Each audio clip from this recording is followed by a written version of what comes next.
Assalomu alaykum butun dunyo. Assalomu alaykum musofirdagilar O'zbekiston. Xullas kalom Rossiyada bo'lgan safarim o'z nihoyasiga yetdi.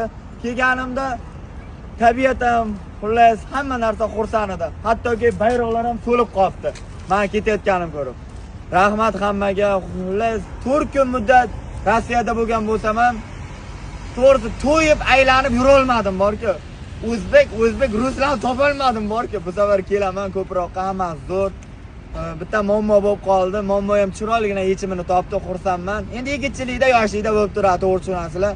Biz esa dars yurishimiz davom etib, 6-iyulda xudo xolasa jangimizni chiroyligina g'alaba bilan yakunlab, dars yurishimiz davom etadi. Hozir Almataga ketyapman, Tayson esa Moskvaga.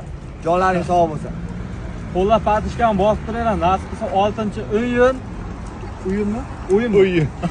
o'yinda nasib bo'lsa Quma arena yonadi do'stlar. Xudo xolasa biz yondiramiz. Bizda bor biza hali.